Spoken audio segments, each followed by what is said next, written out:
nosso próximo painel é o Judiciário e os riscos para a liberdade. Até esse assunto foi comentado no meio da apresentação dos dois ex-presidentes. Eu gostaria de chamar ao palco, primeiro, Modesto Carvalhosa, que é advogado, consultor e membro de conselhos de administração. Ele é professor aposentado de Direito Comercial da Faculdade de Direito da USP e a maior referência nacional em matéria de programas de anticorrupção e de conformidade. Modesto Carvalhosa tem feito enfática defesa de uma nova Constituição para o Brasil.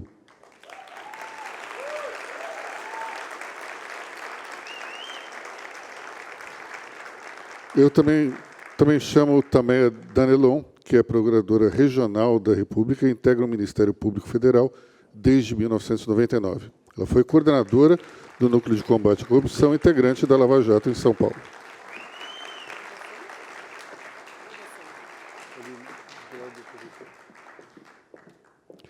Por fim, eu chamo juíza Ludmila Lins Grilo, que é professora em Direito, juíza do Tribunal de Justiça de Minas Gerais e muito atuante nas redes sociais. Juíza Ludmila, por favor.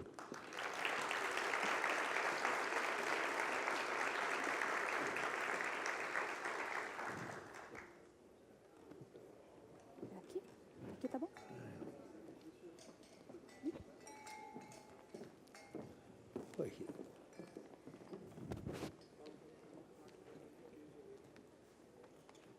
Bom, nós vamos, então, começar nosso painel. Ele vai terminar daqui a mais ou menos 1h20.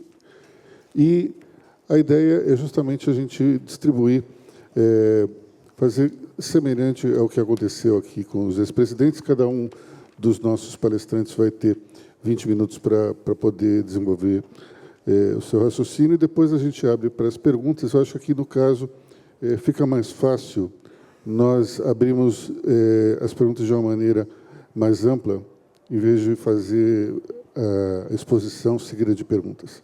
Então, começando pelo nosso querido Modesto Carvalhosa.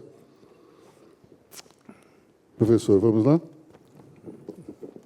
Bom, para mim é uma grande honra estar aqui presente na primeira Conferência Internacional da Liberdade, que congrega a cidadania brasileira no seu sentido da irresignação com os destinos que têm sido dados ao Brasil nas últimas décadas, sobretudo a partir desse século XXI, e que reúne as melhores figuras de homens interessados não só nos seus próprios empreendimentos, mas interessados nos problemas fundamentais do país e como conduzi-lo a um caminho de prosperidade e de igualdade e de término dessa situação de privilégios do estamento estatal que, além de oprimir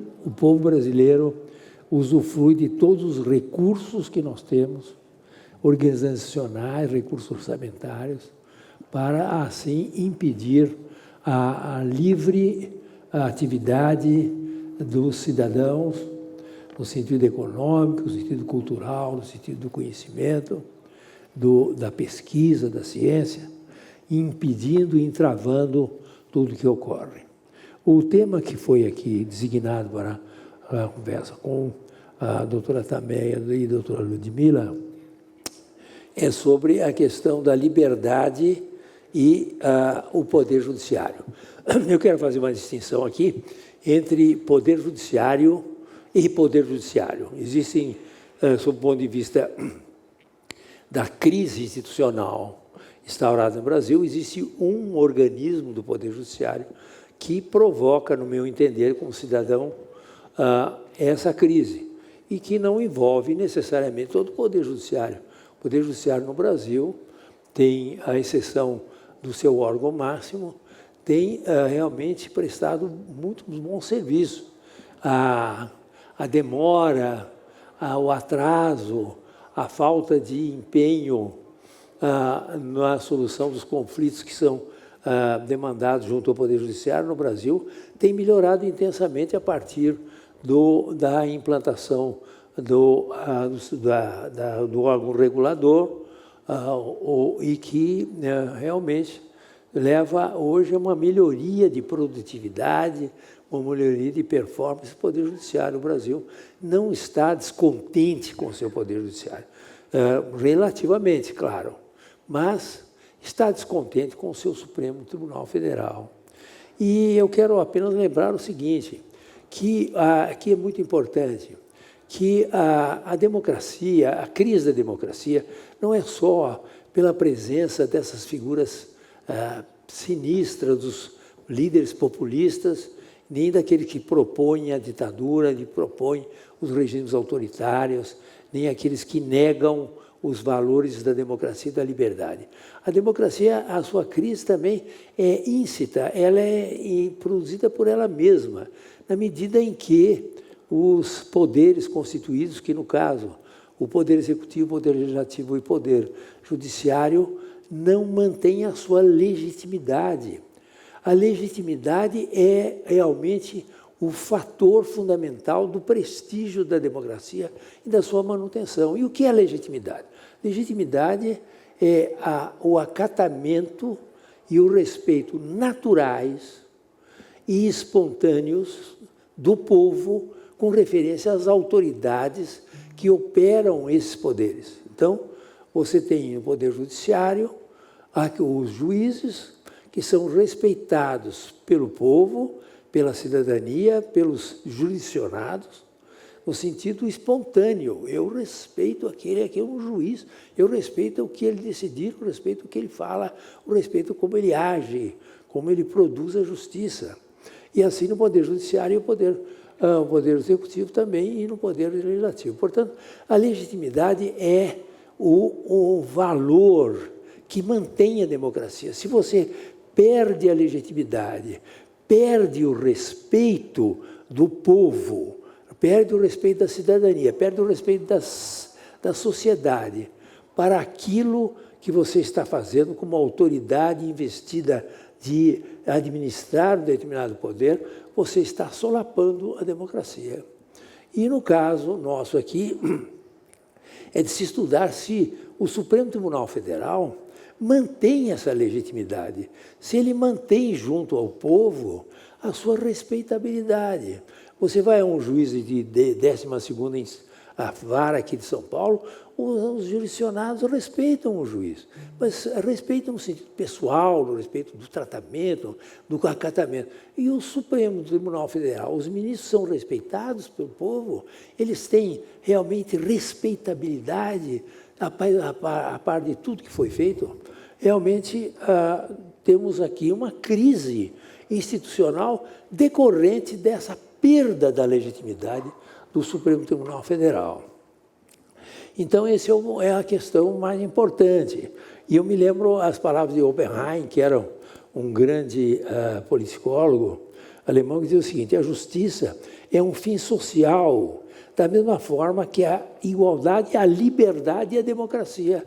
Ela é a própria base da democracia, é realmente a justiça. Portanto, não pode o Poder Judiciário, e no caso estamos tratando aqui só do Supremo Tribunal Federal, não do Poder Judiciário Geral do Brasil, ele não pode ter funções políticas, não pode ter uma conduta política. Ao se ter essa conduta política, ela se reflete realmente dentro da opinião do povo e que realmente tira dela toda a autoridade. Então, se o judiciário age politicamente, ele se deslegitima. Então, o que é importante saber é que, realmente, a justiça deve servir à liberdade, que é o maior dos bens do indivíduo, como realmente o Salim aqui já nos falou como primeira frase. Então, ele deve promover a liberdade. Esse é uma da função, além dos conflitos pessoais ou de coletivos que trata, a liberdade é um dos objetivos da manutenção do Poder Judiciário, liberdade essa que está declarada na Constituição brasileira.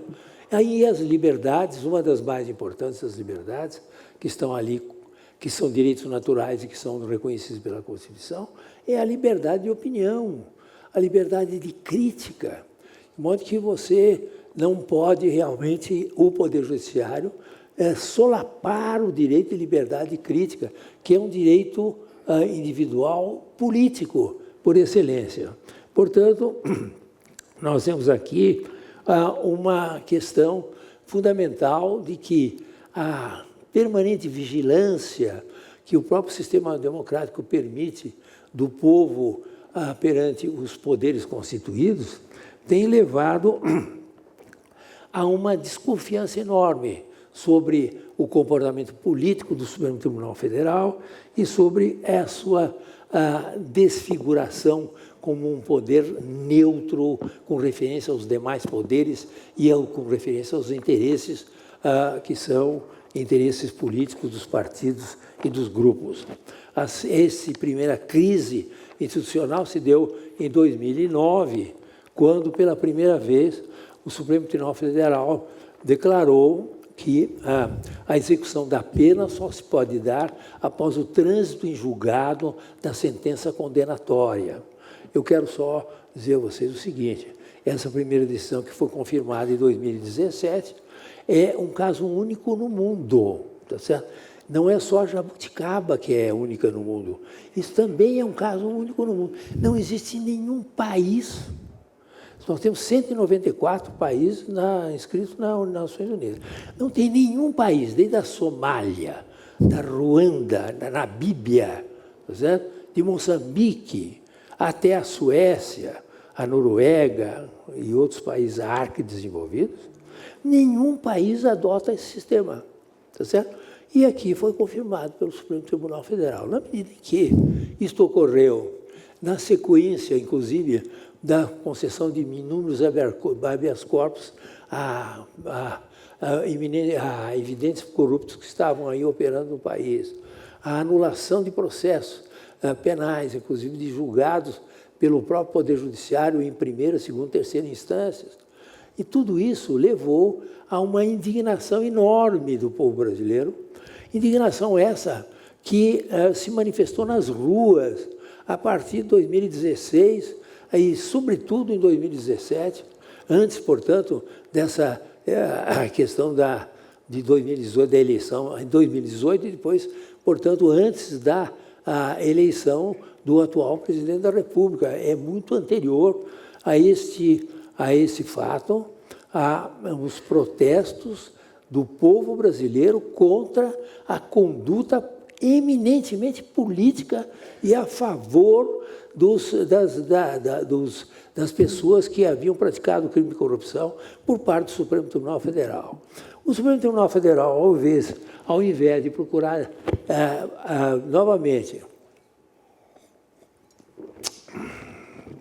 buscar novamente a sua legitimidade, o que ele fez? Ele resolveu fazer uma portaria. Então, assim, já que o povo me ataca, porque eu não sou mais legítimo, fazer uma portaria no 69, de 14 de março de 2018, não é que nem me lembro mais. 2018, que dia foi? Portaria. Do inquérito? Do 39, do 69. Que ano foi? Do inquérito das fake news? 2020. 2020. Acho que foi 2020. Então, fez uma portaria dizendo o seguinte: quem atacar os ministros, quem atacar os familiares dos ministros, tá certo? Realmente sofrerá todo tipo de sanção possível, etc. e tal. Ou seja, não pode haver crítica contra os ministros, as autoridades investidas do cargo de ministro do Supremo Tribunal Federal e nem dos seus membros de família. Lembrando muito o patriarcado romano, né? Porque o regime romano era o regime do patriarcado. Então, voltamos ao sistema romano, 2000 anos anterior, do patriarcado. Quem ofende a mim está ofendendo a minha família. E quem ofende alguém da minha família está ofendendo a mim. Então, é esse sistema que eles estabeleceram. Com isto, aqui, naturalmente, vai ser mais desenvolvido pela Ludmila essa questão. Professor, 2019 que foi instaurado, 3 anos já. Eles começaram a fazer os inquéritos e a punir e prender preventivamente aqueles que criticavam o Supremo Tribunal. Quem é que prendia e quem é que investigava? Quem é que realmente acusava? Quem é que julgava? Quem é que condenava? Quem é que executava a pena de condenação?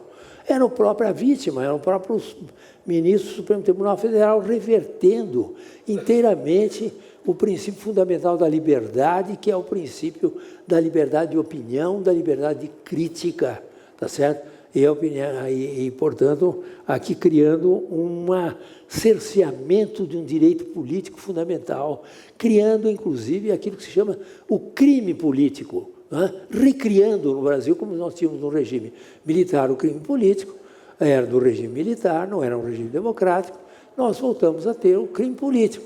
Então, inclusive, invocando, como eles fizeram, a própria Lei de Segurança Nacional do tempo do regime militar. Com base nisso, instituiu o Supremo Tribunal Federal, novamente, o cerceamento da liberdade na criação desse crime político. Esse crime de opinião é incompatível com a democracia. Não pode haver crime de opinião. Então, ele disse, não, mas as críticas são muito pouco... são caluniosas, são insultuosas, melhor dizendo.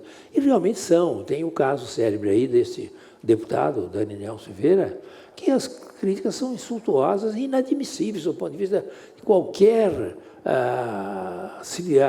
questão civilizatória. São críticas horríveis, críticas absurdas. Mas, para isso, o próprio Código Penal tem aí as medidas de ação contra a injúria, difamação, calúnia. Não precisaria ter uma portaria dizendo isso. E, com base nisso, o que se cria?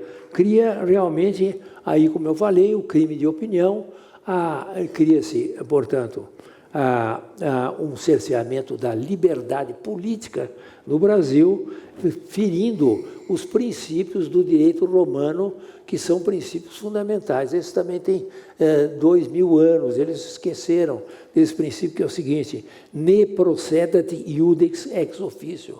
Não pode o juiz tomar espontaneamente medidas, ele tem que ser provocado pela parte, ou provocado pela promotoria ou pela polícia judiciária. E é o outro princípio do direito romano, que é de nemo iudex sine actore. Não pode o juiz agir espontaneamente, ele tem que ser provocado pela própria interessado nisso. Então, nós temos aqui no Brasil, com base nessas questões todas, um sistema inaugurado pelo Supremo Tribunal Federal, que é o da justiça pelas próprias mãos.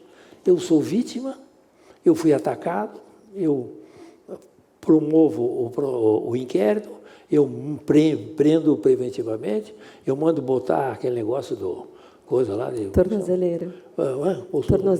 Tornozeleira, eu multo, tá certo? Por coisa e tal, e eu acuso e depois eu julgo. E julgo com base... Bom, aí vocês vão desenvolver depois como é que foi esse caso. Então nós criamos no Brasil essa questão da opinio delicti, ou seja, o juiz, no primeiro momento, ele já tem uma opinião que o acusado é culpado. Voltamos, então, ao sistema inquisitorial.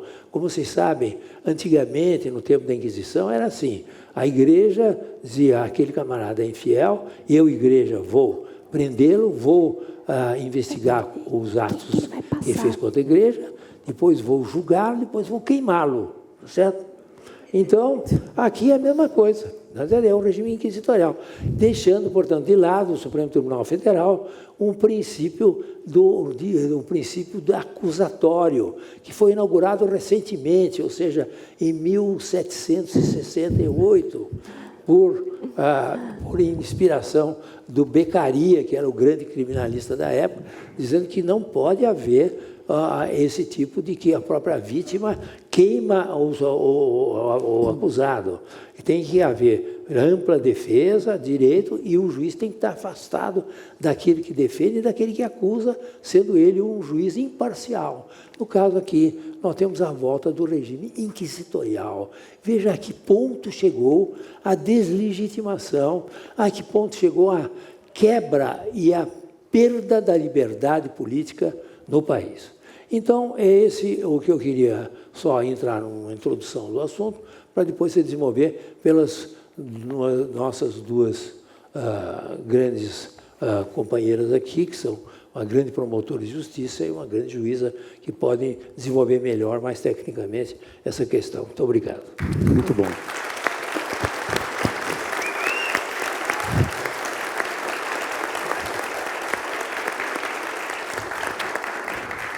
Professor, é como se a gente tivesse alguns ministros com o dom da ubiquidade, né? Eles estão em todos os pontos, né? Procuradora também, por favor. Você. Bom dia a todos. Gostaria de agradecer ao senhor Salim pelo convite. É uma grande honra estar aqui presente. Estar aqui com o professor Modesto Carvalhosa, que eu tenho uma imensa admiração e respeito, a minha grande colega Ludmila, e um prazer estar falando com todos os senhores. O professor Carvalhosa falou que nós íamos depois desenvolver melhor o tema, mas depois dele não tem como desenvolver melhor, né? A gente vai apenas trazer algumas contribuições. Bem, então o tema do seminário é a liberdade, né? E nossa abordagem é diante do judiciário, né? Se o judiciário coloca em risco ou não a liberdade. Eu concordo perfeitamente com o professor Carvalhosa quando ele diz que nós não podemos generalizar o poder judiciário, não são todos os juízes que agem da forma como ele tem abordado, mas, infelizmente, isso pode ser atribuído, sim, à nossa Suprema Corte. Eu tenho um grande respeito ao STF, tenho um grande respeito aos ministros, mas isso assegura da nossa liberdade de expressão de tecer críticas pontuais, técnicas e jurídicas sobre algumas posições. A gente tem que ser muito técnico e jurídico para não correr o risco de ser inserido no inquérito das fake news, né? Então, vou me ater como professora. Bem, o que é liberdade? A liberdade, ela é um direito natural do indivíduo. Não tem que estar escrito na lei que as pessoas são livres, não tem que estar escrito na Constituição que as pessoas são livres para que esse direito seja concedido ao indivíduo. Todos nós já temos esse direito. É um direito natural. O primeiro direito natural mais importante é o direito à vida, seguido da liberdade. Se não tivermos a liberdade, o próprio direito à vida não poderá ser exercido. E outros direitos que decorrem desses, como o direito a trabalhar, o direito a empreender, o direito de se manifestar livremente, de ter a religião e crença que cada um escolher. Então, a liberdade, ela envolve uma grande parcela da vida do cidadão. Sem a liberdade, não podemos exercer a nossa condição de cidadão, condição de ser humano. Então, embora seja um direito natural, ele está previsto na nossa Constituição, no artigo 5º, que eu trouxe para vocês, só para ilustrar todos os incisos do artigo 5º que trazem quais são as liberdades garantidas pela Constituição. Então, no inciso 4, nós temos a livre manifestação do pensamento. No artigo 6º, a liberdade de consciência e crença. Artigo 9º, liberdade de atividade intelectual e de comunicação, e sem censura. O inciso 13, a liberdade para trabalhar. Inciso 14, assegurado o acesso à informação. O acesso à informação é previsto na Constituição. E aqui, as minhas fichas não estão soltando, deu certo. E o inciso 5º, a liberdade de locomoção no território nacional, que é o famoso direito de ir e vir. No inciso 16, liberdade de reuniões. E 18, liberdade de associação. E temos o artigo 220 da Constituição, que diz o seguinte: a manifestação do pensamento não sofrerá qualquer restrição. Parágrafo 2º, vedada qualquer censura. Isso são os direitos relativos à liberdade assegurados na Constituição. E quem faz valer esses direitos? Qual é o órgão que deve tutelar, que deve proteger a liberdade? O Poder Judiciário, certo? O Poder Judiciário existe para pacificar os conflitos, solucionar os litígios e assegurar os direitos constitucionais. Se alguém tem o seu direito constitucional cerceado, caberá ao judiciário restabelecê-lo. Mas, infelizmente, o que nós vemos, que é o judiciário, mais precisamente a nossa Suprema Corte, que semanalmente tem violado esses direitos fundamentais, que tem violado a liberdade de expressão, tem violado a liberdade de ir e vir, a liberdade de manifestação do pensamento livre. E isso é muito triste e muito ruim para uma democracia. Quando um órgão que é responsável por preservar esses direitos, garantir esses direitos, e o próprio órgão é o violador, de fato, nós não vivemos numa ordem, nós vivemos num caos.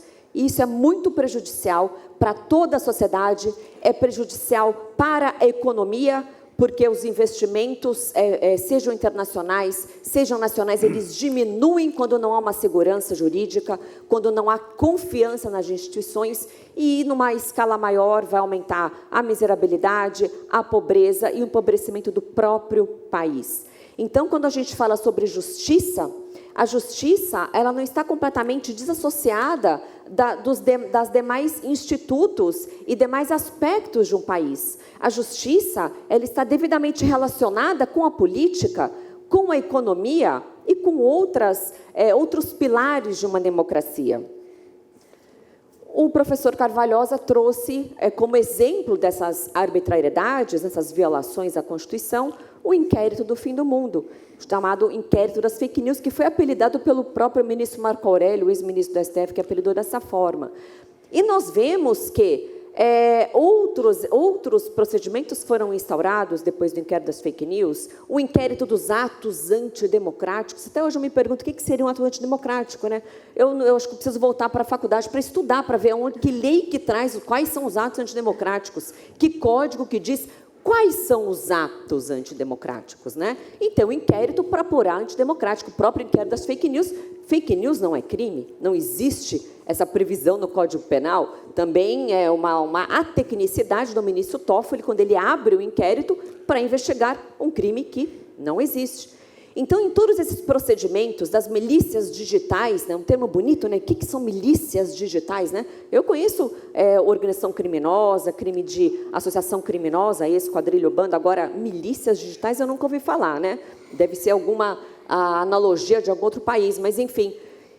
Além desses procedimentos serem inconstitucionais em seu nascedouro, os atos praticados contra determinadas pessoas violam diretamente todas essas garantias e direitos à liberdade de escolher para os senhores.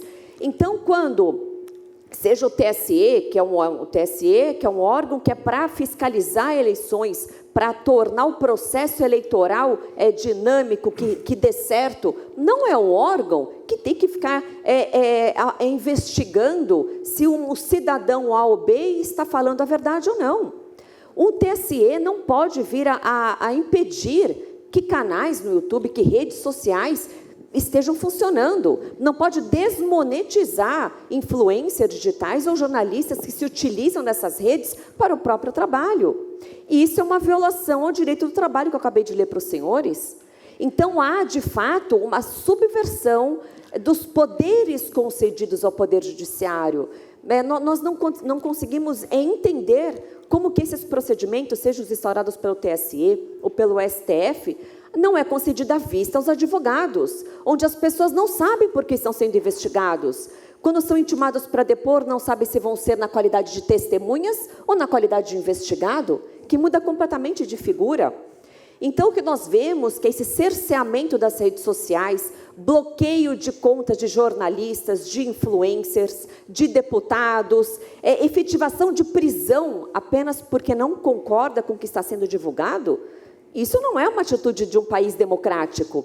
Isso são atitudes de países ditatoriais, onde não há democracia, onde não há liberdade. Então, uma questão que traz muita polêmica, e principalmente nesse ano, que é a questão das urnas eletrônicas, né? Parece que o STF só fala disso, das urnas eletrônicas. São seguras ou não são seguras? Não vem ao caso dizer agora se são seguras ou não. Agora, vem ao caso dizer que a pessoa é livre para dizer que ela acredita que as urnas são seguras. E também é livre o outro para dizer que entende que não são seguras. vivemos uma liberdade. As pessoas podem exercer o seu entendimento e as suas opiniões sobre se o processo tecnológico é seguro ou não. Então, não se pode mais falar? Então, se a pessoa levanta a sua voz e diz que são vulneráveis, o processo eleitoral, seja as urnas, seja o sistema, isso já é tido como crime? Ela já vai ser presa? Ela terá suas redes cerceadas? Terá o seu ganha-pão bloqueado? Isso não faz o menor sentido. Isso não é um regime democrático. Voltando um pouquinho do caso do Daniel Silveira, que o professor Carvalhosa mencionou. Este é um caso emblemático, onde tudo que está previsto no Código de Processo Penal, que eu sou até professora de Código de Processo Penal, está sendo feito ao contrário. Eu tenho muitos alunos, é um curso online para leigos, que eu explico as questões básicas de processo penal, e teve uma aula que eu gravei explicando sobre a imunidade parlamentar. O que diz o artigo 53 da Constituição? Diz que os parlamentares são invioláveis, são imunes em relação às suas opiniões, palavras e votos. São as chamadas imunidades parlamentares. Então, o parlamentar pode falar o que ele quiser? Pode. Ele pode. Por mais que fale a maior barbaridade, por mais que a sua fala seja extremamente ofensiva, ele pode falar, porque ele tem a imunidade parlamentar. Diferentemente das outras pessoas que não são parlamentares, também é assegurada a liberdade de expressão. Mas se um cidadão comum se exceder na sua fala, ele vai responder por crimes previstos no Código Penal, como injúria, como calúnia, difamação, crime de ameaça e até uma eventual indenização civil. Agora, o parlamentar, a liberdade dele é acima do cidadão comum. Ele não vai responder pelos crimes cometidos pela palavra, ele não vai responder por injúria, nem calúnia, nem difamação e nem por ameaça. Isso é o texto constitucional, não é a minha opinião, é o que está escrito na Constituição. Inclusive, houve uma reforma constitucional para incluir o termo qualquer no opiniões, palavras e votos, quaisquer. Ah, mas isso significa que eu concorde com o que foi dito naquele vídeo? Não, hipótese alguma. De fato, ele se excedeu, ele teceu críticas muito pesadas, não eram compatíveis para um deputado, não concordo com o que foi dito. Agora, qual poderia ser uma eventual punição para ele? Neste caso, havendo uma quebra de decoro parlamentar, e eu entendo que houve, a punição será perante a Câmara dos Deputados, que é o que diz os livros de direito. Ele não vai responder nem penalmente e nem civilmente, mas ele poderá responder por quebra de decoro parlamentar num procedimento na Câmara dos Deputados, que de fato foi instaurado esse procedimento.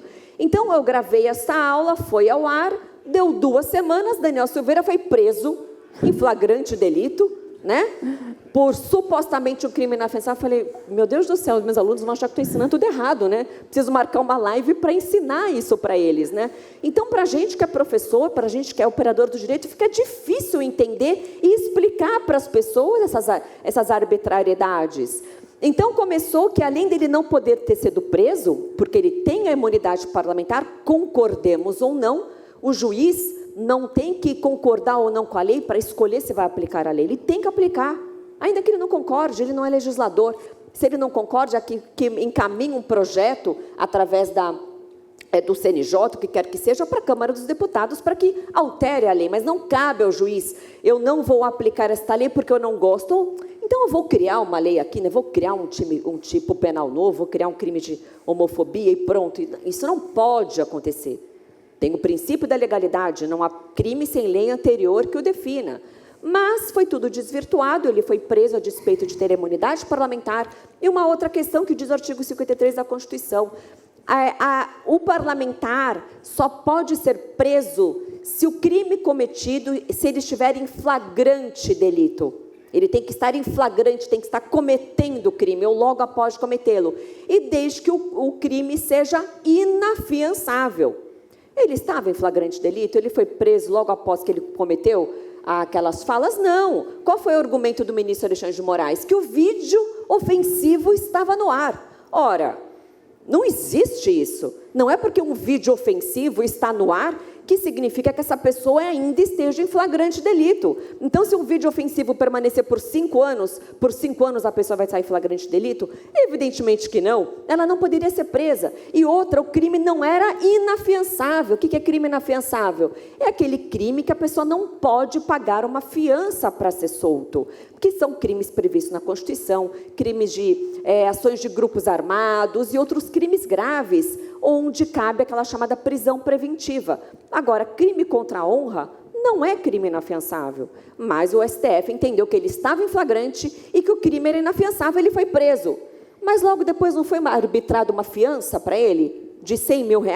Ora, então se o crime era inafiançável, depois se tornou afiançável. Então são várias questões que é incompreensível. E eu não vejo um jurista defendendo esses atos com base na lei, com base na Constituição. Outras irregularidades, depois disso, ele deveria ter sido submetido a uma audiência de custódia, que é em 24 horas. Eu não concordo com essa audiência de custódia. Para mim, é uma audiência só para ficar soltando criminoso, mas é o que está na lei, né? A lei diz que em 24 horas tem que ser levado ao juiz. Ele demorou para ser levado ao juiz. E outro detalhe, alguém só pode ficar preso em flagrante somente por 24 horas. Não pode permanecer preso em flagrante por mais de 24 horas. Por quê? Porque ou ele será solto nessa audiência de custódia, ou, se o crime é grave, tem que ser decretada uma prisão preventiva. E o que aconteceu na audiência de custódia? Não aconteceu nenhuma coisa nem outra. Ele não foi solto e não foi convertida a prisão dele em prisão preventiva. E por quê? Porque parlamentares não podem ser presos preventivamente, somente em casos de flagrante delito de crime inafiançável. Então, uma outra inconstitucionalidade. Depois disso, foi colocada a tornozeleira eletrônica, que também não tem cabimento, não tem base legal, parlamentares ser submetidos à tornozeleira eletrônica. Por quê? Porque a tornozeleira eletrônica, para quem é da área vai entender, ela é uma medida cautelar diversa da prisão. É uma medida que vai substituir a prisão preventiva. Então, aquele investigado que foi preso preventivamente, se não for um crime muito grave, se ele pode ser colocado novamente livre em sociedade, pode ser aplicada uma medida cautelar, uma tornozeleira. Mas a tornozeleira substitui uma prisão preventiva. Parlamentares podem ser presos preventivamente? Não. Pode ser colocada a tornozeleira? Não. Não pode, não pode. E outra, essas multas aplicadas ao Daniel Silveira, esse bloqueio do seu patrimônio também não tem base jurídica. Se uma pessoa que é investigado, se ele descumpre uma medida cautelar, se ele tenta tirar uma tornozeleira, ou se ele arranca uma tornozeleira, qual que é a medida cabível? O que a doutora Ludmila costuma fazer? Se alguém descumpre, volta para a prisão, decreta uma prisão preventiva. Agora a gente volta para o mesmo problema. Deputados podem ser presos preventivamente? Não, não podem. Então, para que ele fosse punido, o que foi determinado? Aplicação de multas, multas diárias, multas altíssimas e bloqueio do patrimônio. Então, neste caso, foi violado a liberdade de expressão assegurada pela Constituição, a liberdade de ir e vir e o próprio direito que a pessoa tem sobre o patrimônio. Ninguém pode ser privado de seu patrimônio sem um devido processo legal. Então, só para finalizar, diante de todas essas questões, né, o presidente concedeu a graça, concedeu o indulto individual, que, no meu entendimento, extingue a punibilidade toda, extingue a pena de prisão, extingue a pena de multa e as penalidades acessórias. Eu até tenho entendimento, isso é mais... há um pouco de controvérsia, mas eu entendo que ele mantém a elegibilidade dele e ele não perderia o mandato, embora não seja a posição do Procurador-Geral da República. Mas o direito não é uma ciência exata, as pessoas têm, pode ter a possibilidade de entendimentos distintos, né? O meu tempo está acabando, então eu só gostaria de encerrar com 2 frases que dizem respeito à liberdade. Uma de George Orwell, que está escrito no prefácio do livro A Revolução dos Bichos, para a reflexão dos senhores. Se liberdade significa alguma coisa, significa o direito de dizer às pessoas o que elas não querem ouvir. E outra frase também de George Washington. Se a liberdade de expressão for retirada, então mudos e silenciosos podemos ser conduzidos como ovelhas ao matadouro. Muito obrigada.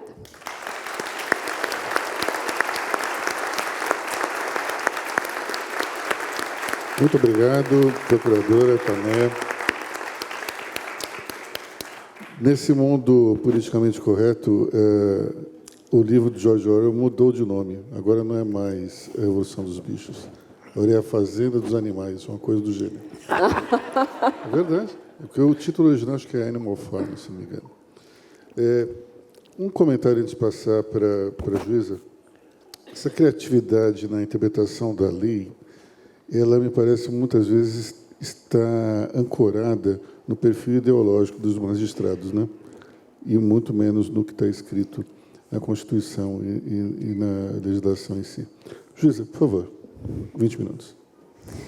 Bom dia a todos, nada de todos e todas, né? Todos. Bom dia a todos. Ou todes, né? Todes fica bonito, né? É brincadeira, pessoal, pelo amor de Deus. Todes, né? Todes, vamos manter a sanidade do evento. Bom dia a todos. Vou agradecer o convite que foi feito, agradecer aos organizadores, que está sendo um evento maravilhoso, agradecer ao Salim Matar pela promoção desse evento, realmente, que é necessário nesse momento de crise das liberdades. Então, isso que está acontecendo aqui é necessário, assim como escrever sobre o assunto é necessário, falar sobre esse assunto é necessário. A gente não pode entrar naquela espiral do silêncio eterna, porque senão a coisa se perde e a gente não consegue retornar ao ponto de onde paramos.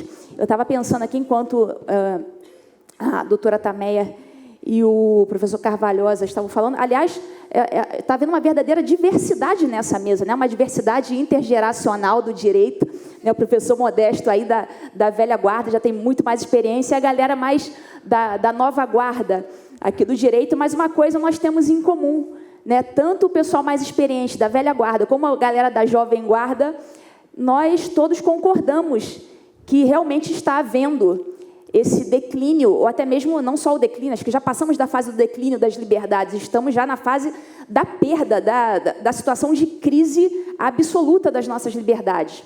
Então, isso independe de qual geração do direito nós estamos ocupando, de que ano nós nascemos, inclusive se é homem ou se é mulher. Aliás, essa mesa tem a maioria feminina, né? Uma mesa empoderada, né? Empoderamento feminino.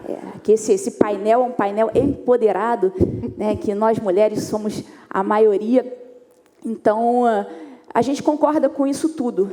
Então, isso não me parece algo partidário, ideológico. Me parece que só quem não está vendo isso é justamente quem está enxergando as coisas pelas lentes ideológicas, porque me parece que é algo muito, muito nítido, muito claro, e ninguém está precisando inventar nada, né? Como a doutora Tameia falou, ela listou várias violações, citou artigos da Constituição na íntegra, em que a gente vê, basta, né, ter olho para ver, ter ouvidos para escutar, para fazer a comparação entre o que está acontecendo e o que diz a nossa Constituição. Não precisa nem ser jurista para você perceber que está havendo uma clara violação.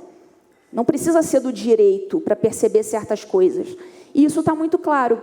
Então, a gente diz, não simplesmente diz que está havendo a violação, a gente diz que está havendo a violação e a gente mostra o artigo que está sendo violado. Então, não existe nada aqui que esteja sendo inventado. Então, quem não está enxergando isso, só pode estar enxergando o mundo por meio de lentes ideológicas que embaçam a sua visão, que turvam a sua visão e não permite que enxergue o que está diante do seu nariz.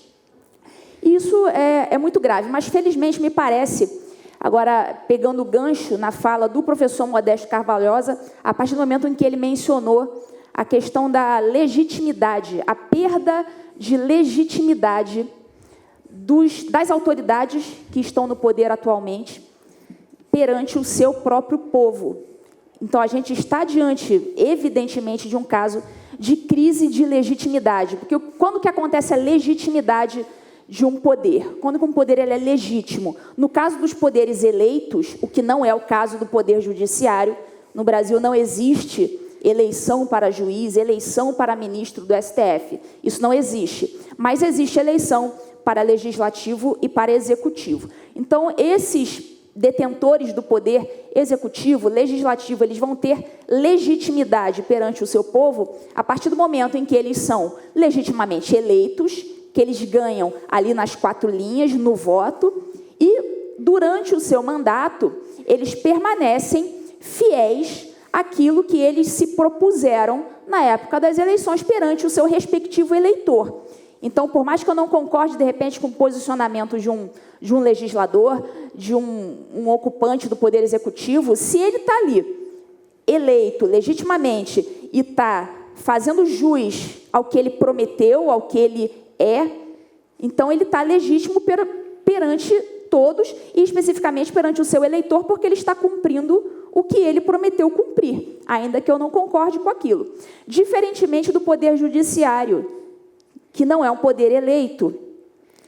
Então, o judiciário, por não ser um poder eleito, tem que ser aquele poder que está ali para garantir a aplicação das normas que estão positivadas na Constituição Federal e nas leis.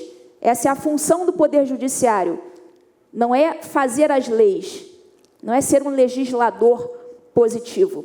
Então, o juiz ele tem que saber o lugar dele, ele tem que saber ficar no seu quadrado, ele tem que saber para o que ele está recebendo o salário. Eu recebo um salário para aplicar a lei, ainda que eu não concorde com essa lei. Vocês acham o quê? Eu sou juíza de direito há 9 anos. Tá? Eu tenho 22 anos de serviço público e desses 22 anos, 9 como magistrada. E vocês acham o quê? Que eu gosto de todas as leis que eu estou aplicando ali no meu dia a dia? Vocês já acham o quê? Que eu gosto de progredir um sujeito de regime, do regime fechado para o semiaberto, quando eu estou vendo que não era o caso ainda desse cara ser solto, ir para o semiaberto ou ir para o aberto. Só que ali não é uma questão de eu gostar ou de não gostar. Não importa o que eu, pessoalmente, Ludmila, penso sobre aquela lei. O fato é que a lei é constitucional, embora eu ache no mérito errada, só que o fato é o seguinte, eu me boto no meu lugar. Eu não estou aqui para criar a lei. A lei é errada, a lei no mérito, ela é uma lei ruim? É uma lei ruim. Só que eu estou recebendo ali um salário no final do mês, o povo me paga um salário no final do mês, não é para dizer na sentença se eu acho a lei boa ou ruim. Isso o povo fez, entregou nas mãos do legislador, e não na minha mão. Eu não fui eleita para nada. Então, eu estou ali para aplicar a lei. Então, muitas vezes eu dou algumas decisões com o nariz tapado. Tá? Eu tapo o nariz, dou a decisão, porque é isso que está na lei. Eu estou ali para garantir a segurança jurídica. Se eu não fizer isso, eu vou ser mais uma pessoa que está contribuindo para a insegurança jurídica do nosso país, e eu não vou fazer isso.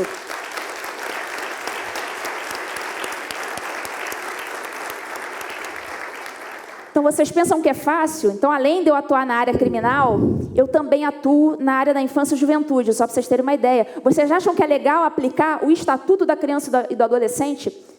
Não sei se alguém aqui é do direito, conhece o ECA. Aliás, a sigla ECA é bem pertinente, né?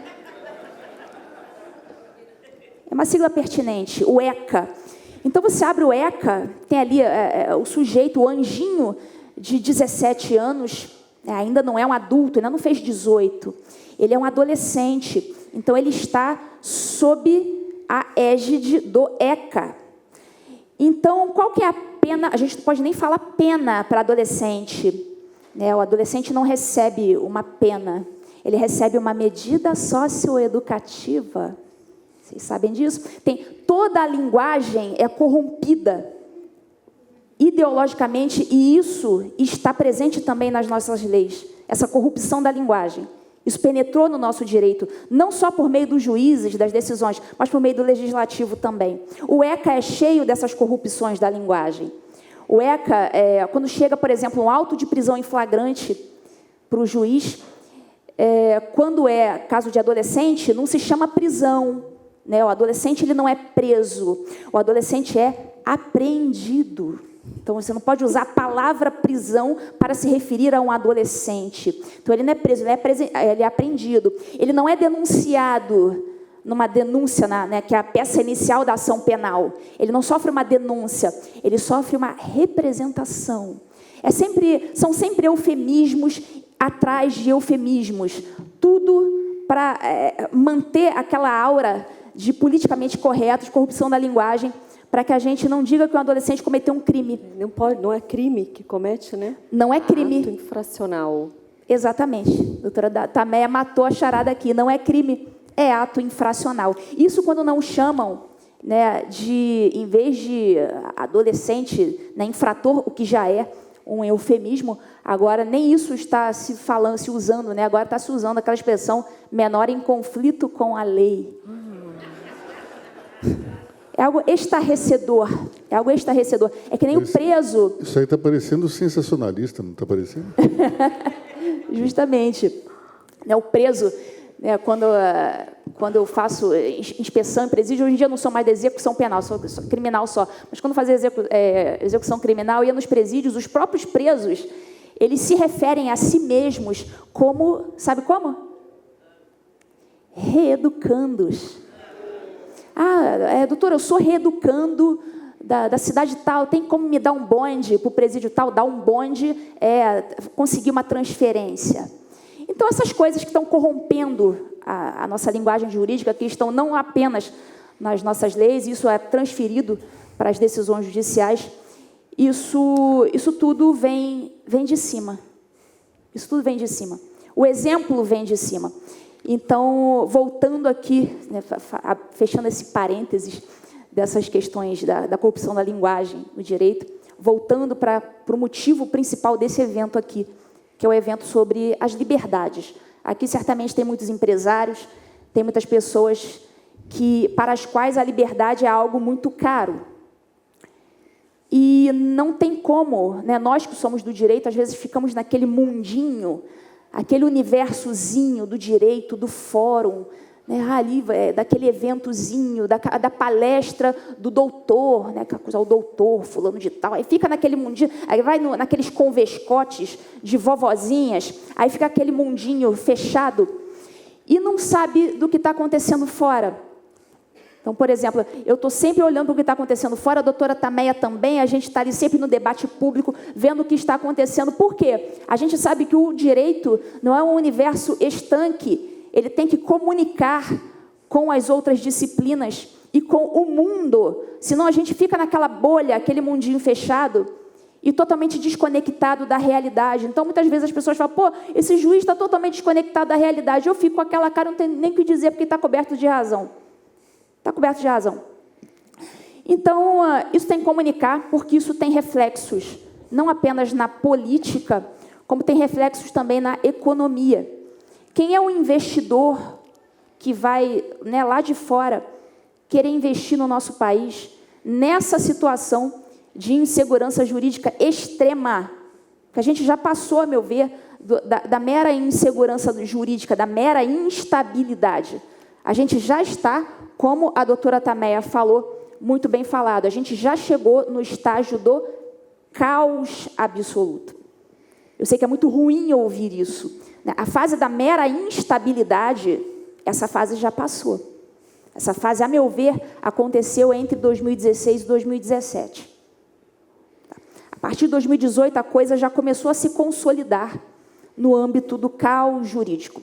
E em 2019, a gente consultou, enquanto o doutor Carvalhosa estava falando, a gente consultou o oráculo Google e consultamos, vimos que a portaria do ministro Toffoli, que instaurou o inquérito do fim do mundo, é de 2019. Então, em 2019, a coisa foi institucionalizada, o caos jurídico foi institucionalizado. Então, essa é a nossa situação atual. A coisa veio gradativa e, em determinado momento, se instaurou totalmente.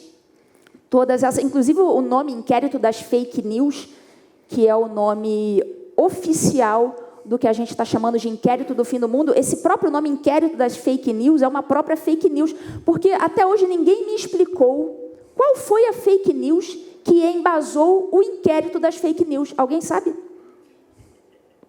Então, inquérito das fake news, beleza, ótimo, maneiro, mas Qual foi a fake news que embasou o inquérito das fake news? O amigo do amigo?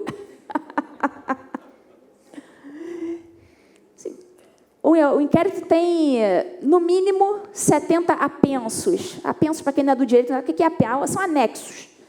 70 anexos. Não sabemos se tem mais de 70. 70 a gente sabe que tem. Por quê? Porque esse inquérito do fim do mundo, eu não falo inquérito das fake news, porque, enfim, para mim esse nome por si só é uma fake news. Eu prefiro usar o nome lá que foi usado pelo ministro Marco Aurélio Mello, inquérito do fim do mundo, porque, de fato, aquilo ali é o fim do mundo. Então, esse inquérito, ele deu o pontapé inicial para a instauração do caos institucionalizado.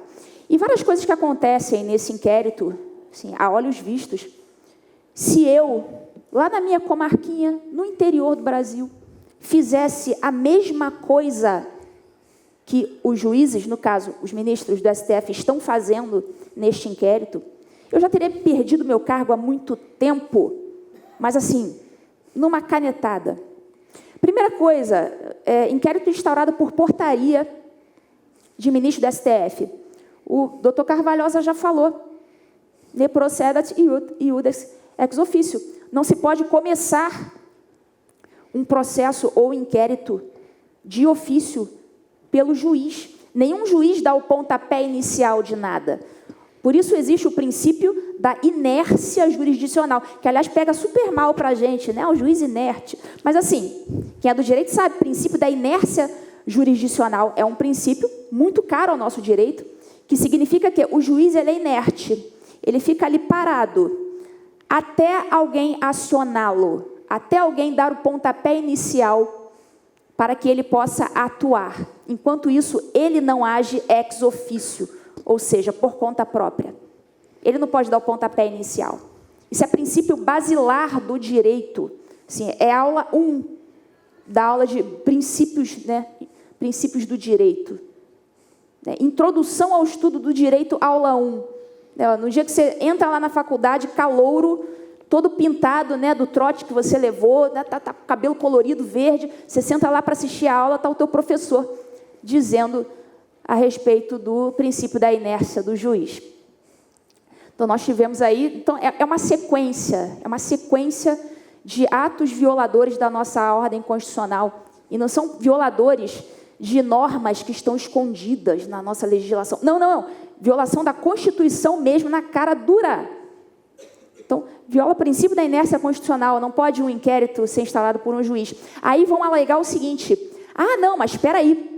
Esse inquérito ele pode ser instaurado sim, porque o artigo 43 do Regimento Interno do STF diz que o STF pode instaurar inquéritos para apurar crimes. Aí, tá, beleza, vamos analisar esse artigo 43 do Regimento Interno do STF para saber se é isso mesmo que está falando. Aí você vai lá, primeira coisa que a gente tem que ver, esse Regimento Interno do STF, ele é muito anterior à nossa Constituição de 1988, que prevê a inércia do juiz, prevê que há outros órgãos que dão esses pontapés iniciais, no caso, polícia ou Ministério Público ou o cidadão, nunca o Poder Judiciário. Ou seja, o que aconteceu com este artigo 43 do Regimento Interno que prevê, ele não foi revogado, ele prevê que o STF pode instaurar esse tipo de inquérito. Ele não foi recepcionado pela nossa Constituição de 1988. É o fenômeno da não recepção. Foi um artigo não recepcionado. Mas beleza, vamos ultrapassar essa fase da não recepção. O que acontece com esse artigo? Ele prevê que poderia instaurar inquéritos caso o crime fosse praticado nas dependências do Supremo Tribunal Federal. O que são dependências? Dependência é espaço físico, é prédio. Então, se o crime for praticado dentro do prédio do STF, dependências físicas, poderia instaurar. Mas, enfim, com a não recepção, isso aí cai, não há que se falar mais nisso. Mas eles, além de não terem considerado a não recepção dessa norma e a questão referente às dependências físicas do STF, eles estenderam o conceito de dependências do STF para todo o território nacional. Ou seja, é um inquérito que é uma draga, ele draga tudo, tudo é aquele buraco negro que vai sugando tudo que está ao seu redor. Inclusive pessoas sem foro privilegiado no STF. Você vê aí, por exemplo, o jornalista Alan dos Santos, ele tem foro privilegiado para ser julgado no STF, por acaso?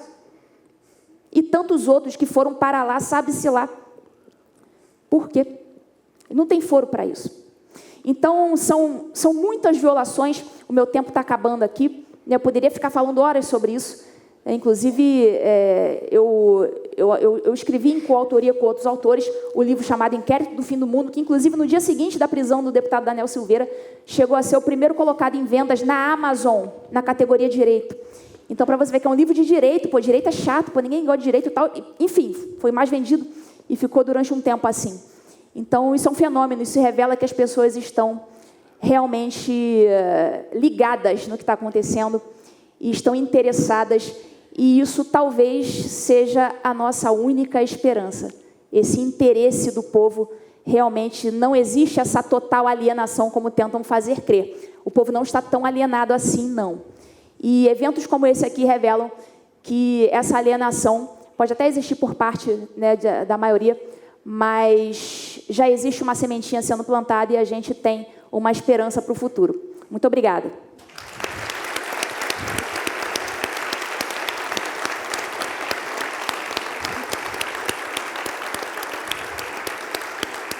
Muito obrigado, juíza. Vou abrir aqui as perguntas, começando com o professor Modesto Carvalhosa.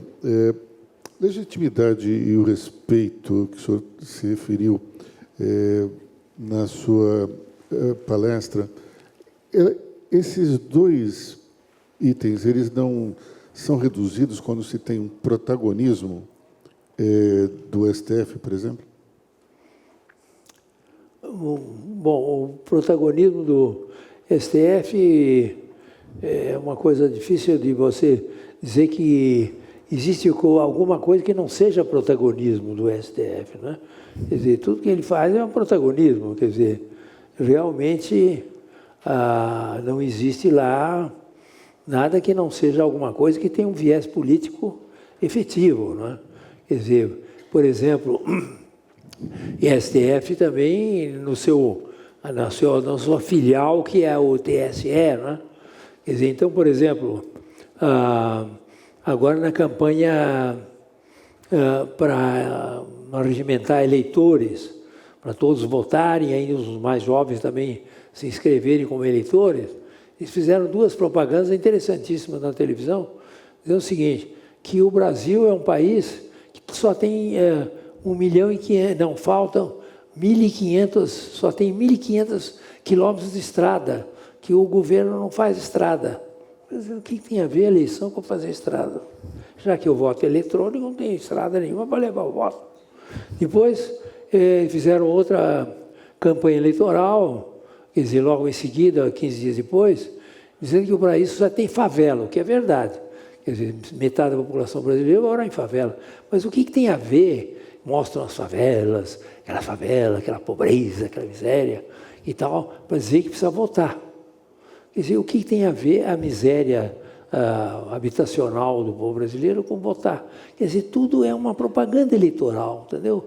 Um viés eleitoral. Quer dizer, então tudo é protagonismo. Então a questão da legitimidade estava claro e evidente de que o protagonismo leva à desautoridade, leva ao desrespeito completo da autoridade do Supremo Tribunal Federal.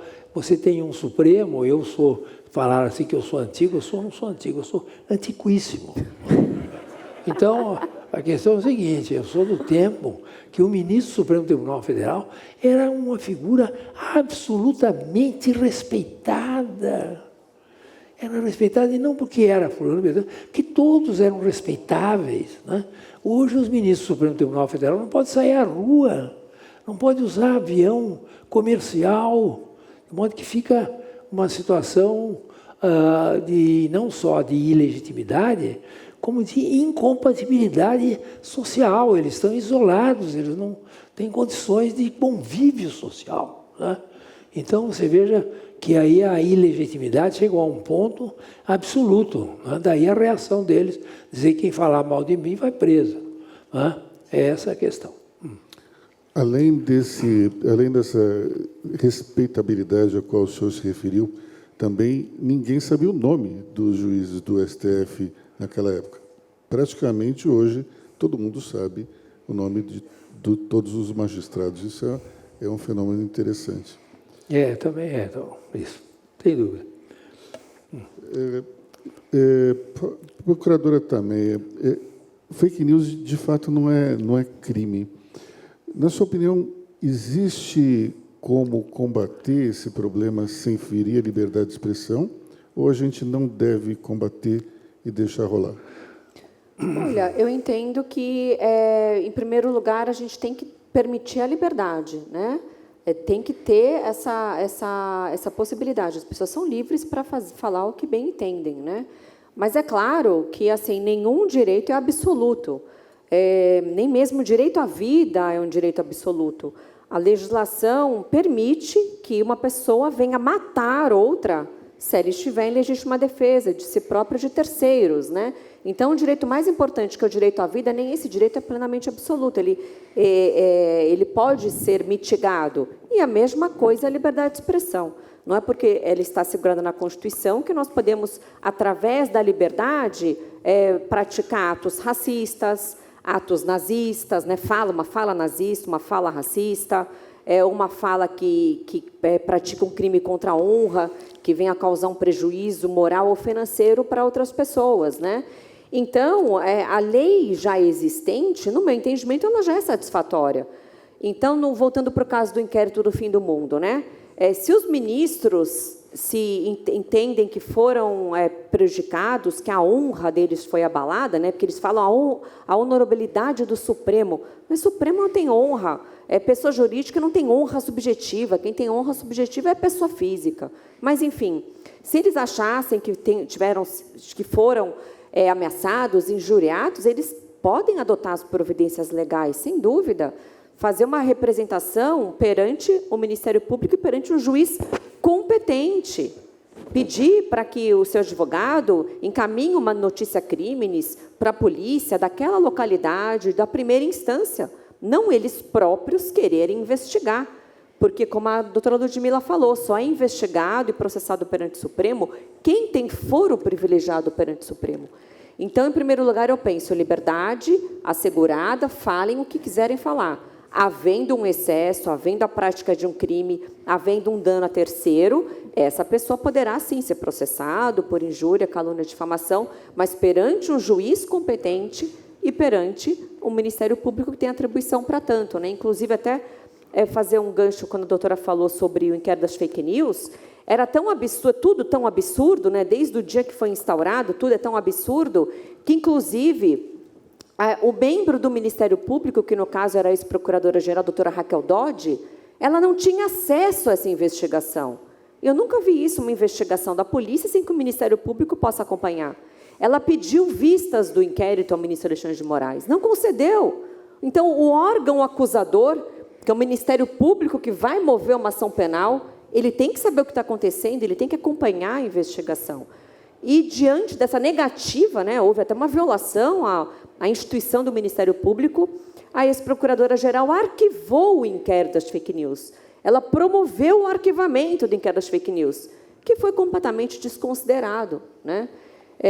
Então, eu penso isso.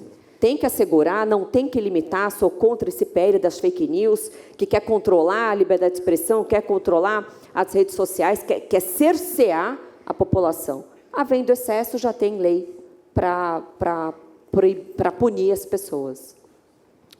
Doutora Ludmila, como uma representante, digamos, da nova geração de juízes, eu queria saber a sua opinião sobre como é que a gente pode combater essa crise de legitimidade que se abate sobre o judiciário. Então, isso é uma coisa... Como é que a gente combate a crise de legitimidade? Nós temos... Eu não sei exatamente o número de juízes que nós temos no Brasil, acho que a última vez que eu fiquei sabendo era em torno de, não sei, 15 mil, entre juízes do trabalho, juízes federais, juízes estaduais. juízes da Justiça Militar, enfim, tem mais ou menos, vamos botar aí numa média de 15 mil juízes. E, a meu ver, cada um individualmente, né, lá na sua comarquinha do interior, lá nas suas cidades espalhadas pelo Brasil, muitos, eu conheço vários, evidentemente, e eu vejo que muitos são bons juízes, aplicam as leis rigorosamente e tudo mais. Só que o que acontece? Muitas vezes não adianta muito, porque há recursos, né? Então, se o juiz dá uma sentença bacana, tal, boa, aí alguém recorre, aí chega na segunda instância, tal. Se isso chegar no STJ, aí a coisa já começa a ficar esquisita. Eu não sei se vocês estão acompanhando algumas decisões do STJ, especialmente relacionadas à segurança pública, que colocam, inclusive, policiais militares em situação de permanente vigilância, considerando como se eles fossem previamente marginais. A própria audiência de custódia já é um instituto, a meu ver, nefasto ao nosso ordenamento jurídico, porque ele parte do pressuposto de que houve uma violação por parte do policial, e não o contrário. Então, aquele velho princípio também da legitimidade dos atos dos agentes administrativos, que também é a aula 1 de Direito Administrativo, legitimidade dos atos administrativos, presunção de legitimidade, ele é violado, ele é invertido quando acontece a audiência de custódia, em que há a presunção de que houve uma violação ali. Então, tudo isso contribui para que a legitimidade do Poder Judiciário seja solapada de princípio. Como que resolve isso? Bom, primeira coisa, o juiz não pode jamais deixar de dar uma decisão porque ele acha que a decisão dele vai cair na segunda instância. E acreditem vocês, pasmem, excelências, mas isso acontece. Eu já vi acontecer. Ah, não, eu não vou dar essa decisão assim, não. Sabe por quê? Porque o advogado vai recorrer da minha decisão e ela vai cair mesmo. A segunda instância vai derrubar, a Câmara tal, o desembargador tal, vai derrubar a minha decisão. Então, eu já vou aplicar aqui, na base, a jurisprudência do STF para não ter erro. Isso é coisa de juiz soberbo, que não quer ter a sua decisão reformada por questão de soberba, de vaidade.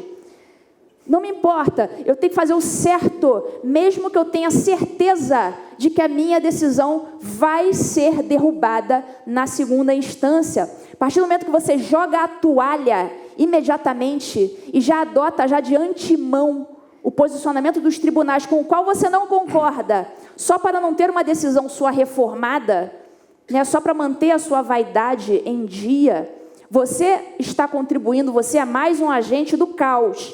Então, a primeira coisa é a conscientização dos demais agentes para que jamais se curvem imediatamente a decisões equivocadas por motivo de vaidade, por não querer ter uma decisão reformada. Acreditem, isso é motivo de proferimento de decisões X ou Y, para que não seja reformada. Eu já vi isso acontecer, estou cansada de ver isso acontecer. Então, isso é algo que viola. Então, assim, da parte, pelo menos, dos magistrados, cada um precisa se conscientizar disso. Aplicar a lei do jeito que ela é, a Constituição do jeito que ela é, mesmo sabendo que futuramente sua decisão pode ser reformada. E com isso, sim, gera a legitimidade. Aquela legitimidade que é criada no âmbito local, um juiz que faz aquilo naquela cidade, ele é respeitado. E aquilo, claro, se muitos fizerem a mesma coisa nos 5.000 municípios espalhados pelo Brasil, isso vai gerar pelo menos uma legitimidade na base, que por enquanto eu acho que ainda até está sendo mantida razoavelmente, e vai deixar a ilegitimidade para quem está deslegitimando, que no caso atualmente está vindo de cima, essa deslegitimação não está vindo de baixo. Então, não ser mais um agente contribuidor do caos. E conforme você insiste, você mantém o teu posicionamento, apesar do mundo estar tentando te modificar, tentando fazer você curvar aos posicionamentos errados, você manter isso e manter até o final, mesmo que o mundo desabe contra você, mesmo que você responda a processos disciplinares. Eu, por exemplo, vou ser julgada agora no dia 22 pela minha corregedoria. Sabe por quê? Porque eu fiz um tweet com os seguintes dizeres, tá? Eu vou dizer ipsis literis o que eu falei. Ainda mais esse caso do Johnny Depp agora, que veio em ótimo momento. Eu falei o seguinte, isso no ano de 2020, um juiz prender um homem com base apenas na palavra da vítima, a mulher, é uma baita irresponsabilidade, é uma das coisas mais irresponsáveis que ele pode fazer. Porque a gente sabe que está tendo uma grande tendência de mulheres mentirem para prejudicar marido. Às vezes a mulher foi traída e inventa uma história, inventa que o cara estuprou a filha, não sei o que, essa coisa toda. E isso está acontecendo. Eu fiz um tweet com esse teor, né? Mandar prender um sujeito com base apenas na palavra da vítima, sem que haja nenhuma outra prova a corroborar o que ela está falando, é uma das coisas mais irresponsáveis que um juiz pode fazer. Não mencionei caso nenhum, não mencionei decisão nenhuma, falei isso genericamente. Dia 22 eu vou estar sendo julgada por este tweet. Acreditem se quiser. Então, estamos nesse nível de liberdade no Brasil. Mas o que eu fiz até agora? Se defenda no processo administrativo. A minha defesa, sabe o que foi? Ratifico integralmente as minhas palavras.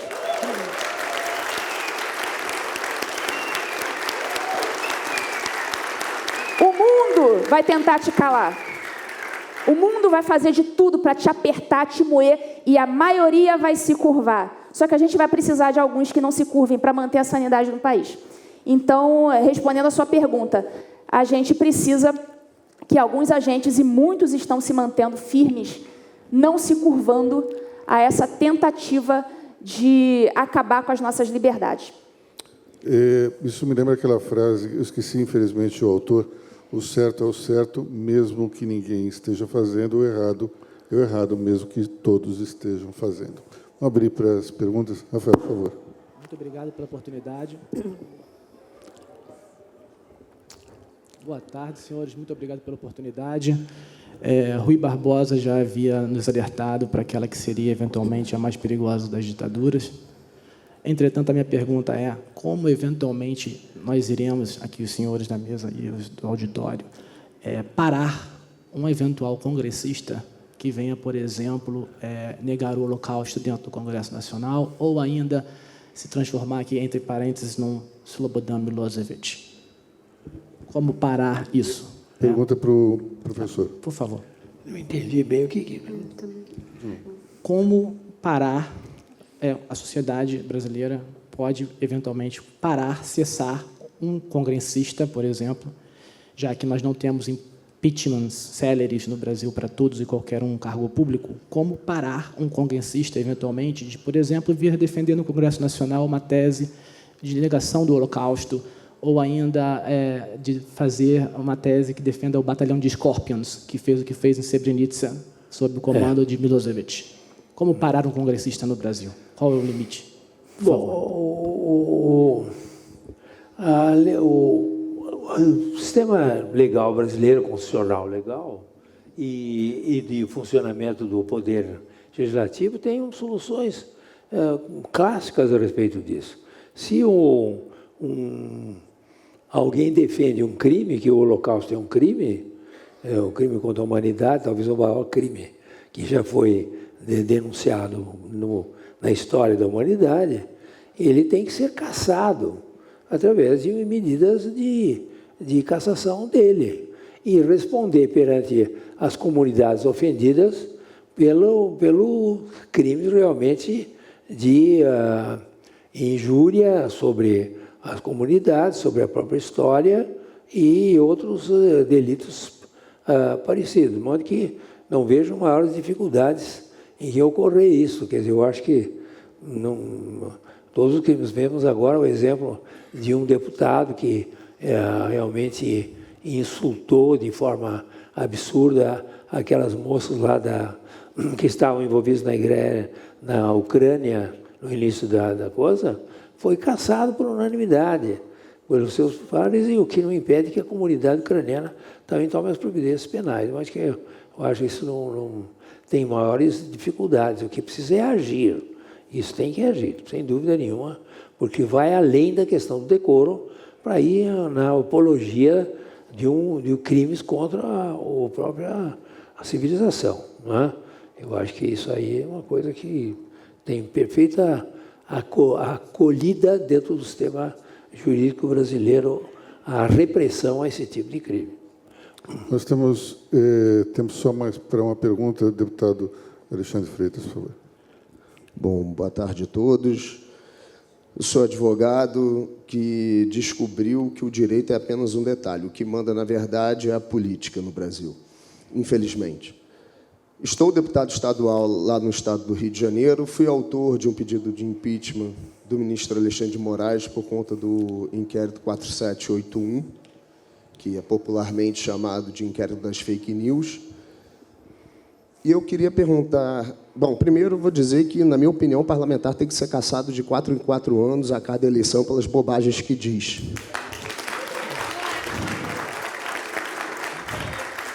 Eu também discordo da Tameia, acho que não tem que sofrer processo por quebra de decoro, porque uma coisa que eu aprendi é que parlamentar que está envolvido em sacanagem, ele não gosta de muita idade parlamentar. Ele quer mais que o parlamento tenha poder de censurar um parlamentar. E, normalmente, é censurado quem bota conflito nas irregularidades do parlamento. Ainda que tenha dito uma besteira monumental, como foi o caso do Arthur, e ele também defendeu de forma imbecil a cassação do Daniel Silveira. E eu discordo de ambos, mas eu respeito muito o direito dos outros falarem imbecilidade. A minha opinião...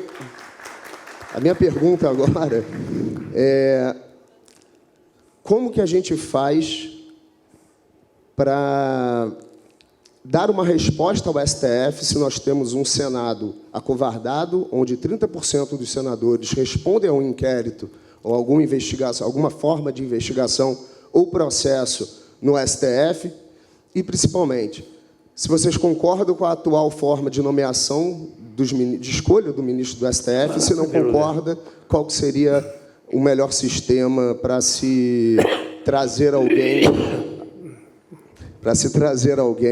à corte que deveria ser a guardiã da Constituição, mas que, na verdade, dita ela como bem quer. Obrigado. Professor Modesto, quer responder? Bom, eu gostaria de responder sobre essa última questão fundamental trazida, que nós não podemos continuar a ter um Supremo Tribunal Federal como ele existe hoje em dia. A nomeação dos ministros do Supremo Tribunal Federal pelo presidente da República foi uma imitação feita pelo Rui Barbosa, aqui invocado, com muita procedência, do sistema americano de nomeação dos ministros da Suprema Corte pelo presidente da República. Acontece que o contexto histórico americano era inteiramente diferente do nosso. Nos Estados Unidos havia repúblicas independentes que se uniram e que tinham diferenças de população enormes, muitas delas, e econômicas e tudo mais, com legislações próprias, que demandavam que os seus conflitos fossem resolvidos por uma corte que pudesse abranger toda a jurisdição desses estados. E, para isso, o presidente da República é que nomeava para não haver influência dos próprios interessados que eram o Estado.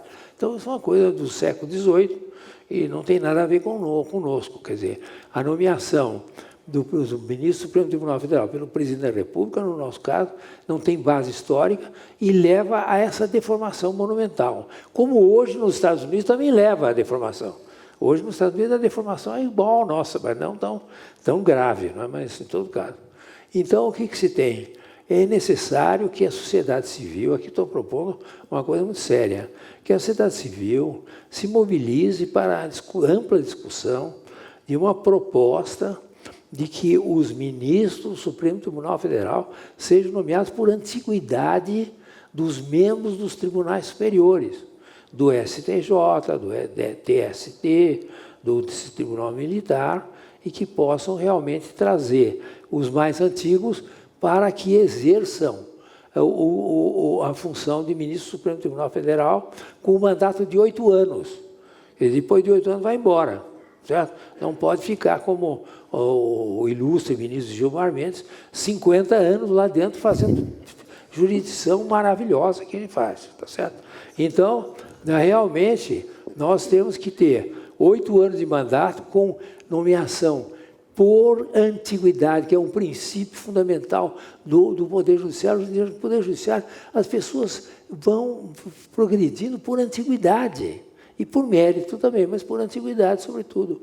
Então, nomeação por antiguidade, os mais antigos dos tribunais superiores, mandato de 8 anos. E essa é a solução. E outra coisa, fazer com que o Supremo Tribunal Federal volte a ter uma função meramente constitucional, ou seja, a declaração da constitucionalidade ou inconstitucionalidade das leis, dos atos normativos e dos atos administrativos. Só, ponto final, mais a questão dos tratados internacionais, extradição, etc., e um assunto mais geral. Fora disso, nenhum poder, porque hoje em dia o Supremo Tribunal Federal se transformou numa fábrica de habeas corpus. Fábrica de habeas corpus. Quer dizer, a deformação do Supremo Tribunal Federal no Brasil é uma coisa que demanda volumes de estudo, volumes de estudo. Então, eu acho que realmente essa proposta. Vai dizer, no Congresso não passa. Nós temos que também começar aqui, que está a sociedade civil reunida no seu propósito de melhoria do país, de exigir um plebiscito, não só sobre esse tema, mas em alguns outros fundamentais, como a não reeleição, etc. e tal, para poder realmente, através de um plebiscito, o povo brasileiro se manifestar sobre coisas essenciais para corrigir o domínio das castas políticas que estão aí e também no qual se inclui hoje o Supremo Tribunal Federal. Procuradora...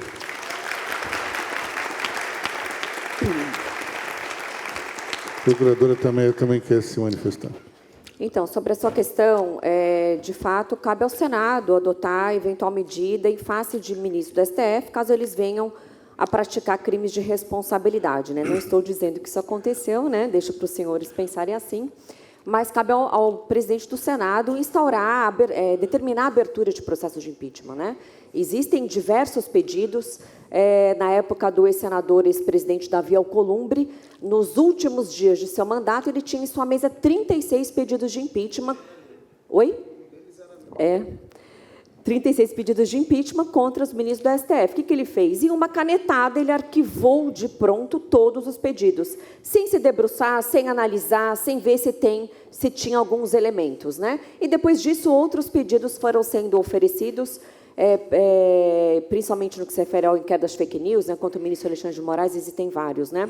Então, por que tem esse problema, né? Por que o presidente do Senado não se debruça? Por que ele não pauta esses pedidos de impeachment? Porque os senadores, caso venham cometer crimes, não estou dizendo que eles cometem, não estou dizendo isso, mas quem que vai processá-los? O próprio STF. Então, por um lado, é o Senado que julgará eventuais ministros do STF, e é o STF que vai julgar eventuais senadores, né? Então, dizem, não sou eu que estou dizendo, dizem que é uma troca de favores, né? Então, um não faz nada contra o outro, para o outro não fazer nada contra um. Agora, qual seria a sugestão, né? Eu ia mencionar um livro escrito pelo professor Modesto Carvalhosa, que é a Nova Constituição, que o professor mencionou que uma jabuticaba que nós temos no Brasil, né, que é só no Brasil, né, que é a impossibilidade da prisão após a segunda condenação, né? Nos Estados Unidos é preso na primeira condenação. A pessoa condenada já sai algemada e preso, né? No Brasil só depois de 4 instâncias, depois de 15, 20 anos. Eu vou trazer mais 2 jabuticabas que só o Brasil que tem. Uma é a existência de 4 instâncias processuais, o único lugar no mundo que tem 4 degraus de julgamento é o Brasil, né? Temos os juízes de primeira instância, tribunais, terceira instância, STJ, depois STF. E uma outra jabuticaba, que é a questão da competência criminal do Supremo. A nossa Suprema Corte é a única que tem competência criminal, é a única que julga habeas corpus, é a única que diz se o goleiro Bruno vai ficar solto ou não, é a única que diz se o jornalista se matou a mulher ficará solto ou não, e geralmente sempre eles ficam soltos, né? Só no Brasil. E o que deveria acontecer? Uma reforma constitucional para que o Supremo tenha competências exclusivamente constitucionais, não julgar habeas corpus por ano. O STF julga mais de 15 habeas corpus, 15 mil, acho que 14 mil é para soltura, né?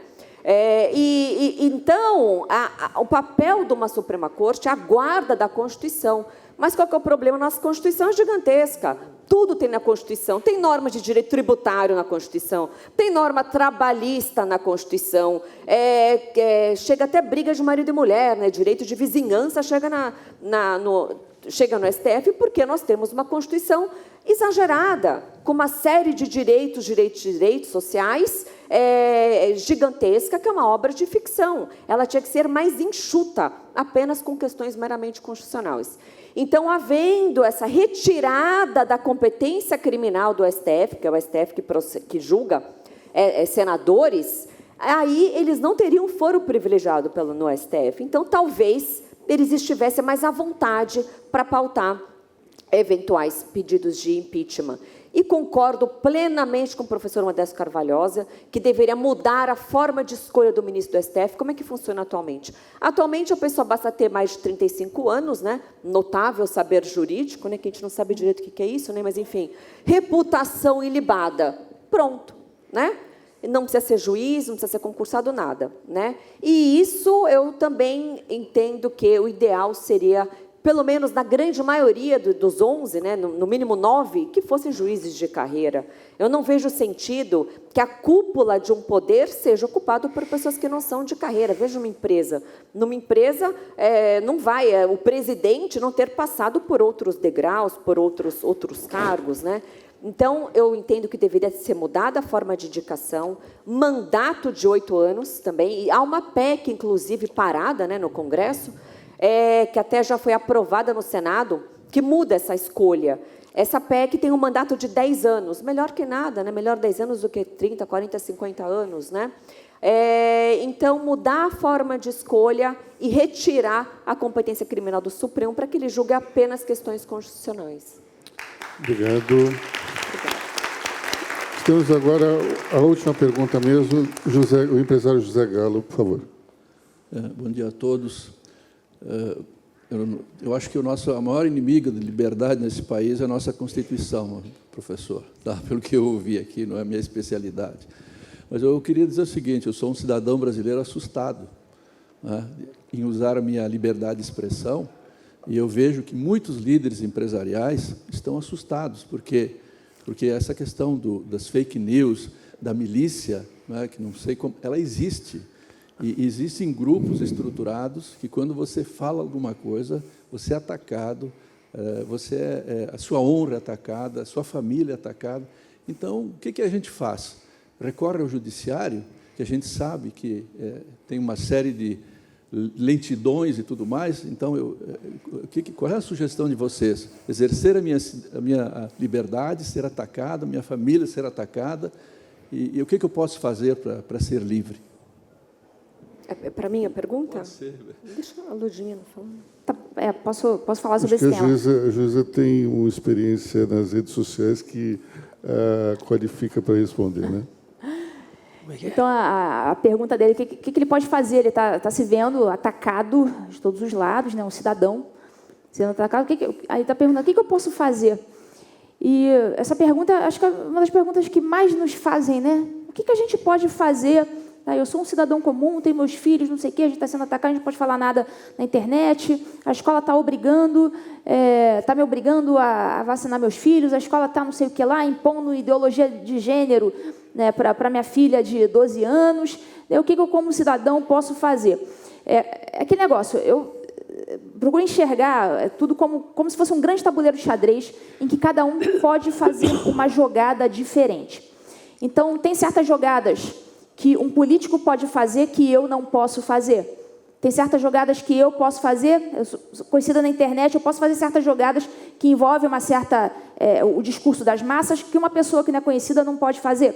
Cada um consegue fazer alguma coisa dentro do seu quadrado, dentro do seu âmbito, ali no seu círculo social de abrangência. Então, nem todo mundo, a primeira coisa que eu vou te responder, nem todo mundo consegue tomar as mesmas providências, porque nem todo mundo tem os mesmos meios de ação. Né? Umas pessoas têm um meio, outros têm outros. Então, um influenciador digital com milhões de seguidores consegue fazer uma jogada.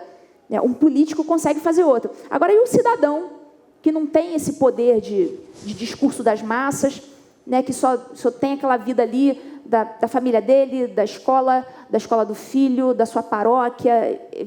Essas pessoas não podem fazer nada?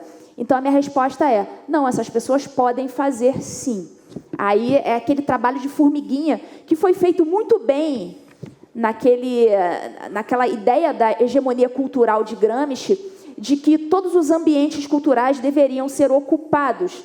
E isso, de fato, aconteceu. E não aconteceu com base no discurso das massas, com base numa ação política que veio de cima. Não, essa hegemonia cultural gramsciana veio da base. Então, é o cara que está lá na tua paróquia, que arma um evento lá e começa a falar lá coisas na base da teologia da libertação. É a tua professora lá na escolinha de bairro, lá da cidadezinha do interior, que começa a botar caraminhola na cabeça das crianças. Isso feito em escala macro, em muitas cidades, e isso feito por muitas pessoas, lá na base, isso faz com que haja uma hegemonia cultural. E essa coisa foi acontecendo durante anos e anos e anos e anos, e quando a gente viu, a gente já estava dominado com o ambiente contaminado ideologicamente. E como é que a gente resolve agora? Então, da mesma forma que um político pode atuar fazendo a sua jogada no tabuleiro de xadrez, falando, ele no parlamento, ele falando lá na frente. Então, não é só fazendo lei, não. Aliás, eu acho que a gente tem lei demais. Eu acho que as leis deveriam ser revogadas e não criadas outras, né? Então, muitas vezes o papel do parlamentar é falar, e não apenas ficar criando lei, regulamentação. A gente tem que desregulamentar, a gente tem que dar mais liberdade e não mais regulamentação. Então, o parlamentar, ele pode falar, pode chegar, subir na tribuna e influenciar dessa forma. Um cara influenciador digital com milhões de seguidores pode fazer lá o papel dele, fazendo o discurso dele, fazendo live, fazendo publicação, esclarecendo o público sobre essas coisas. É uma outra jogada no tabuleiro. Então, quem joga xadrez sabe, a torre corre para frente e para trás, o cavalo anda em L, o peão anda de quadradinho em quadradinho. Cada um faz uma jogada diferente ali, o bispo anda na diagonal, cada um faz uma jogada diferente. Então, o cidadão comum, né, que está ali na base, ele também tem a sua jogada para fazer, ainda que seja a jogada do peão, né, que anda de casinha por casinha, que é o trabalho de formiguinha, que não pode ser menosprezado nunca. E foi isso que fez a hegemonia cultural, né, progressista, ou esquerdista, comunista, como queiram falar, chegar a esse ponto que nós chegamos hoje. Foi o trabalho de formiguinha. Então, o cidadão, respondendo a sua pergunta agora, em suma, o que o cidadão comum pode fazer? Você vai informar ali no seu grupo de Zap, né? As tias do Zap, elas fazem um trabalho fenomenal. Você vai fazer lá o seu trabalho no seu grupo do Zap, o trabalho na sua paróquia, alguém fala alguma coisa, teologia da libertação, você vai lá e corrige, você fala, não é isso não. Né? Lá na escola do seu filho, eu ouvi várias pessoas fazendo, amigos meus, chegou criança em casa de noite, minha tia estava aqui, me mandou fazer esse trabalho aqui, pesquisar sobre ideologia de gênero, né? Não existe homem, não existe mulher, né? Cada um escolhe o que quer ser. Aí no dia seguinte estava a mãe lá, batendo na porta da diretora, para falar, que papo é esse? Como diz a gente lá no Rio, que papo é esse, meu irmão? O que é isso? Então, esse tipo de atitude, que a gente menospreza, porque é a atitude da formiguinha, isso feito em grande escala, por todo mundo, isso pode ser feito por qualquer pessoa. Não precisa ser um grande influenciador ou um político, alguém que exerça um cargo de autoridade. Isso qualquer pessoa pode fazer. É não se omitir. A partir do momento que vir uma situação dessa acontecendo, agir imediatamente para remover o inimigo. Então, esse trabalho pode ser feito por qualquer pessoa, fazendo jogadas diferentes no tabuleiro, de acordo com a sua posição.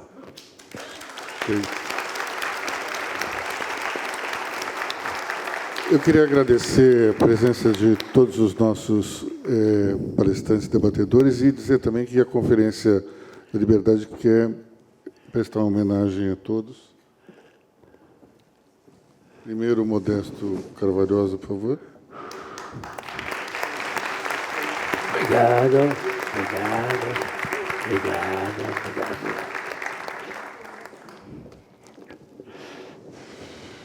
A procuradora Tameia, por favor.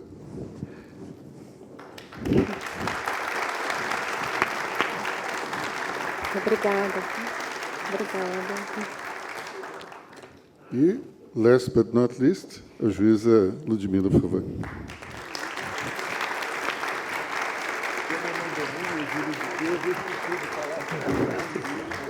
Obrigada, querida.